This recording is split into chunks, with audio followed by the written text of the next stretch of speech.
ಹೆಸರು ಗಣೇಶ್ ಅಂತ ಹೇಳಿ ಎಲ್ಲರ ಸೀಟ್ಸ್ ಇಂದ ಬಂದಿದ್ದೀನಿ ಏರಿಯಾ ಸೇಲ್ಸ್ ಮ್ಯಾನೇಜರ್ ಆಗಿ. ನಂದು ಹೆಡ್ ಕ್ವಾರ್ಟರ್ ಬಂದು ಚಿತ್ರದುರ್ಗ.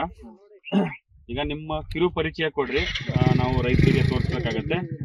ಯಾವ ಊರು, ನಿಮ್ಮ ಹೆಸರೇನು, ಯಾವ ಊರು, ಯಾವ ತಾಲೂಕು, ಯಾವ ಡಿಸ್ಟಿಕ್ಕು, ಯಾವ ತಳಿ ಹಾಕಿದ್ದೀರಾ, ಯಾವ ತರ ಬಂದಿದೆ ಈ ಪರಿಚಯ. ಆ ಕಡೆ ನಮ್ದು ಚಿಕ್ಕೋನಹಳ್ಳಿ ಗೊಲಾರಟ್ಟಿ, ಚಿತ್ರದುರ್ಗ ತಾಲೂಕು, ಚಿತ್ರದುರ್ಗ ಡಿಸ್ಟಿಕ್ಕು. ಚೈನಾ ಕಿಂಗ್ ಎಲ್ಲರದಾಗ ಚೈನಾ ಕಿಂಗ್ ಅಂತ ಒಂದು ಎಕರೆಗೆ 3 kg ಹಾಕಿದ್ವಿ. ಅದು ಒಂದು ಸ್ವಲ್ಪ ಚೆನ್ನಾಗಿ ಬಂದ ಸೈಜು.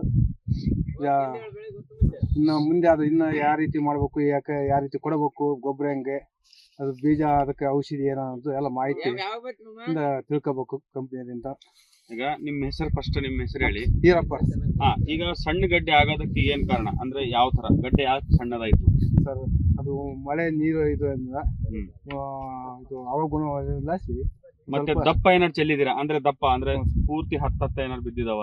ಬಿದರ್ಸ 3 kg ಎಕರೆ 3 kg ಅಗಲ ಇರೋ ಕಡೆ, ಸ್ವಲ್ಪ ಗ್ಯಾಪ್ ಇರೋ ಕಡೆ ಸೈಜ್ ಚೆನ್ನಾಗುತ್ತೆ. ಒಂದ್ ಸ್ವಲ್ಪ ಸಸಿ ನಮ್ ಸೀಡ್ಸ್ ಬಂದು ಎಲ್ಲರ ಸೀಡ್ಸ್ ಬಂದು 2.5 kg ಇಂದ 3 kg ನಾವು ಡೈರೆಕ್ಟ್ ರೆಕಮೆಂಡ್ ಮಾಡ್ತೀವಿ. ನಾಟಿ ಮಾಡೋರಿಗೆ 2 kg ನಾವು ರೆಕಮೆಂಡ್ ಮಾಡ್ತೀವಿ. ಸೊ ನಾವು ಕೊಡೋದು ಯಾಕಂದ್ರೆ 2.5 kg ಅಂದ್ರೆ ನಮ್ದು 100% ಜರ್ಮಿನೇಷನ್ ಇರುತ್ತೆ. ಹಾಗಾಗಿ ನೀವೇನ್ ಮಾಡ್ಬೇಕು, ತೆಳ್ಳಗೆ ಚೆಲ್ಲಬೇಕು. ತೀರಾ ದಪ್ಪ ಚೆಲ್ಲಿದ್ರೆ ಏನಾಗುತ್ತೆ, ಗಡ್ಡೆ ಒಂದಕ್ಕೊಂದು ಕೂಡ್ಕೊಂಡಾಗ ಏನಾಗುತ್ತೆ, ಗಡ್ಡೆ ಸೈಜ್ ಕಡಿಮೆ ಆಗಿರುತ್ತೆ. ಹಾಗಾಗಿ ಸ್ವಲ್ಪ ಅಗಲವಾಗಿ ಬಿತ್ತು ಅಂದ್ರೆ ಚೆನ್ನಾಗಿರುತ್ತೆ.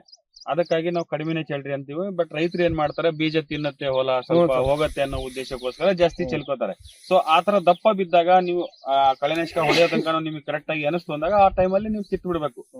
ಇನ್ನೊಂದು ರೋಗ ಏನಾರ ಜಾಸ್ತಿ ಬೀಳ್ತದ, ಕೊಳೆ ರೋಗ, ಆಮೇಲೆ ಬೆಳ್ಳಿ ರೋಗ ಅಂತ ಬರುತ್ತೆ.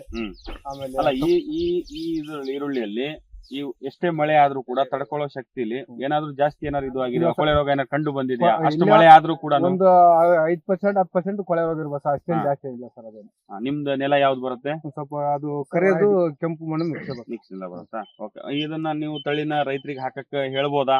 ನಿಮಗೆ ಗ್ಯಾರಂಟಿ ಇದೆಯಾ? ಗ್ಯಾರಂಟಿ. ಓಕೆ ಅಣ್ಣ, ಧನ್ಯವಾದ.